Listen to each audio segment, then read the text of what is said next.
Hello everyone and welcome back to RoadCraft. We're going to continue our journey to pave this entire area's roads and revitalize the infrastructure there. In doing so, we're going to be focusing this time on the southeast and then moving further up to the northeast, and we'll basically complete the entire eastern half in this video is the hope here. So without further ado, let's jump right into it, get laying the sand, paving, and going from there.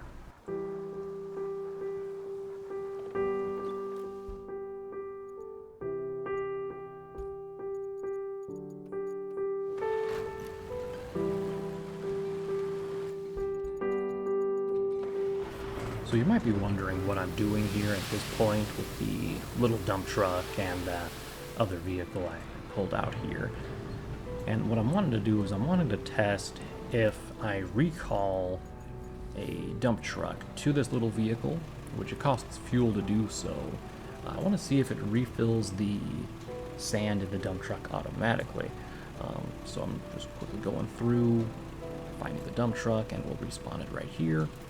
And we're going to find out that no, the sand does not indeed come back, which means it's going to be a little more complicated for what we're doing. So the whole reason I'm doing this in the first place is because, as you know, in the southeast, there's not a lot of sand down there. We were not able to get a good place for our sand scraper. And so what we're going to want to do is see if we can somehow finagle it to recover our dump truck with this down in the southeast, at least to the point where we're within a generous area of the sand. Because if not, then we're going to be in for some long distance travel with the sand, which is not going to be fun. So anyway, I'm going to take this down to the southeast corner, and then you'll see as we start laying sand in that area exactly how it's going to work and the process that we're going to be using to do it. This process will probably occur in other maps as well, especially in areas where sand is not anywhere nearby and we can't obviously use the sand scraper to get by. This is kind of the last resort, as it takes up a resource of fuel in order to do it, and especially if we have to do it a lot.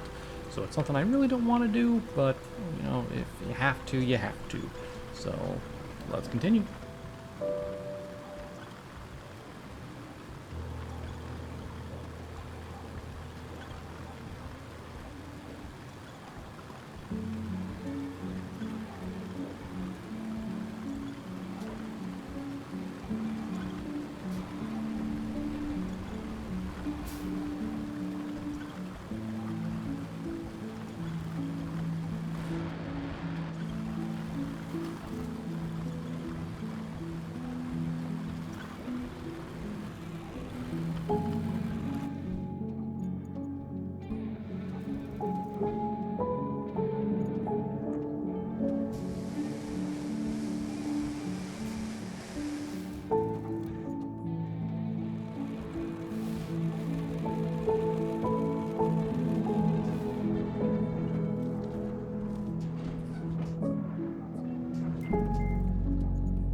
So I know this hill is going to be a little bit tricky, especially for this particular paver, since it's not the better one.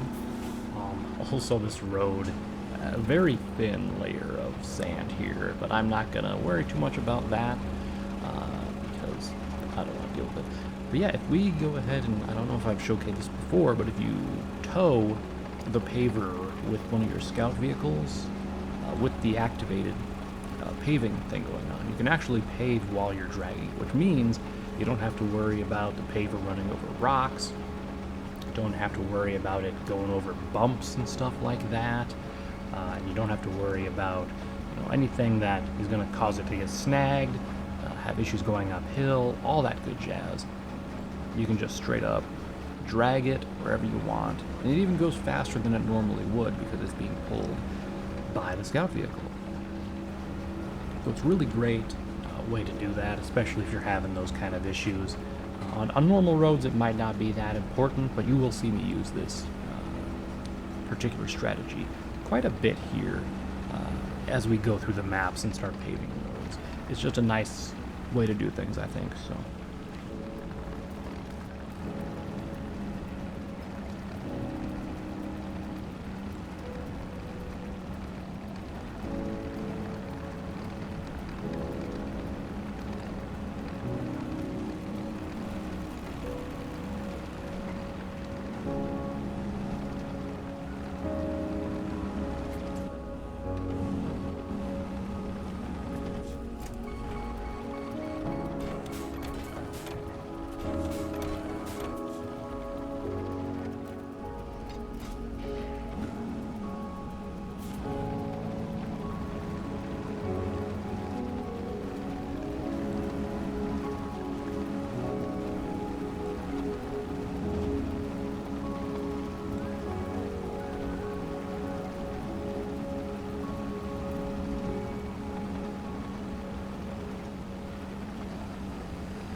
All right, folks, and with that, the last road in the eastern chunk of our map is completed. As you can see here, we got a bunch of the nice little roads here. We did all of this, all of that, just beautiful. I'm just making sure and inspecting that, you know, we didn't miss anything here, because it would really suck if we missed like a larger road. There's going to be, you know, a number that we didn't do that, you know, I don't really care about doing, because they are just little extra access roads that there's already more like main roads for. But we're going to go ahead and place down some new markers here for the area we want to continue downwards in. And here's that weird little area with that thing blocking it. We're going to kind of go down that way, since that one sand bucket thing is kind of there. And I think we might also go through this path here, just to kind of connect those two roads. Even though they're a little redundant, they're close enough that it doesn't really matter if we do them or not. And I think that covers most of the stuff in the south here, other than this little road here, which has a bunch of water. But I think we're actually going to be out of markers at this point. But I think if we come up here, we can remove that marker and just combine those into one, since it's on like the same straightaway. And then we can at least make this marker here to give us a nice little marker there. So there's a couple other roads that we still have to do that have not been marked, such as there's one to the left here that I'm not going to show right now, because it's not how we do things. There's a bunch right down there that we just passed that I did not have marked, but all of this up here in the north and the northwest are oh so good. Oh so good. And you can see the vehicles grouped up right over here. This is where we're going to be starting next time. We're going to be going down that way. I'm just making sure there's nothing else around here. That's all the city. So yeah, everything looks really nice and perfect. So yeah, that's pretty much everything. The whole, you know, almost 2/3 done. Next time. Bye-bye for now.